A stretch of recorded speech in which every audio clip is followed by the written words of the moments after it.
एक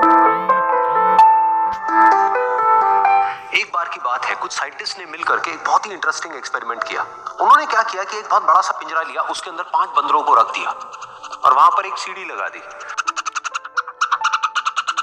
उस सीढ़ी के टॉप पर कुछ केले रख दी। फिर उन साइंटिस्ट ने क्या किया कि जैसे ही कोई भी बंदर उस सीढ़ी पर चढ़ता केलों तक पहुंचने के लिए, तो ऊपर से ठंडे पानी की बारिश करने लग जाती। तो जैसे ही वो ठंडा पानी गिरता उस बंदर के ऊपर जो कि सीढ़ी पर चढ़ रहा था, वो फटाफट से नीचे आता तो पानी बंद हो जाता। फिर दोबारा से कोई और बंदर उस सीढ़ी पर चढ़ता उन केलों तक पहुंचने के लिए, दोबारा से यही होता। दोबारा से ऊपर से ठंडे पानी की बारिश होती, वो बंदर जैसे ही नीचे आता दोबारा से बारिश बंद हो जाती। तो बंदरों ने इसका मतलब ये निकाला कि जैसे ही कोई भी सीढ़ी पर चढ़ता है तो ऊपर से ठंडा पानी गिरता है। फिर उसके बाद में जैसे ही कोई भी बंदर उस सीढ़ी पर चढ़ने की कोशिश भी करता, तो बाकी के बंदर सब इकट्ठे होकर के उसको पकड़ते, उसको मारते, उसको पीटते और उसको नीचे गिरा देते। फिर दोबारा कोई कोशिश करता, दोबारा उसके साथ भी ऐसा ही होता। फिर उन साइंटिस्ट ने क्या किया कि उन 5 बंदरों में से एक बंदर को उस पिंजरे में से निकाला और उसकी जगह एक नए बंदर को उस पिंजरे के अंदर डाल दिया। अब उस बंदर को नहीं पता था कि यहाँ पर क्या खेल चल रहा है। उसको जैसे ही सीढ़ी के ऊपर वो केले नजर आए, वो फटाफट से उस सीढ़ी के ऊपर चढ़ने लगा। अब की बार साइंटिस्ट ने कोई बारिश नहीं करी, लेकिन फिर भी जो बाकी के बंदर थे उन्होंने इसको पकड़ा, सीढ़ी से नीचे उतारा और मारते पीटने लग गए।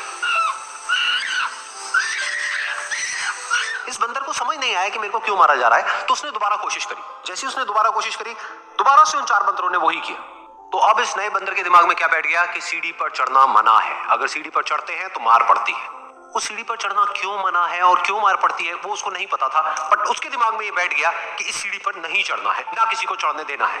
फिर दोबारा से उन साइंटिस्ट ने क्या किया कि जो पुराने 4 बंदर थे उसमें से एक बंदर को निकाला और एक नए बंदर को उसी जगह पर डाल दिया।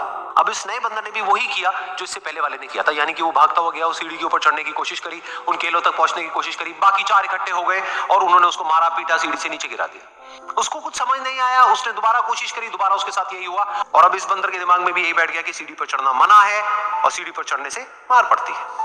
फिर साइंटिस्ट ने एक एक करके जो पुराने 3 बंदर बचे हुए थे उसमें से भी एक एक करके उन बंदरों को निकाला और उनकी जगह पर 3 नए बंदर आ गए।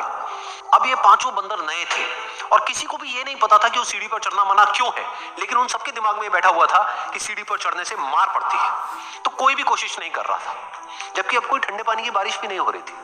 वो चाहते तो आराम से उस सीढ़ी पर चढ़ते, केले तोड़ते और आपस में बांट करके खा लेते। बिल्कुल ऐसा ही हम लोगों के साथ भी होता है, यानी कि इंसानों के साथ भी होता है। हजारों साल पहले कोई प्रथा बनी होती है, कोई रीति रिवाज होता है जिसके पीछे कोई ना कोई वजह होती है, लेकिन वो वजह खत्म होने के बाद भी वो प्रथा चलती रहती है, वो रीति रिवाज चलते ही रहते हैं। किसी में इतनी हिम्मत नहीं होती है ये पूछने की कि हम क्या कर रहे हैं, क्यों कर रहे हैं, बस सबको ये पता होता है कि ऐसा ही होता है।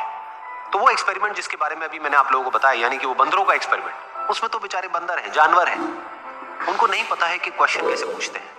लेकिन अगर हम इंसान होने के बावजूद भी क्वेश्चन ना करें तो हमारे में और जानवरों में क्या फर्क है? सोचिए।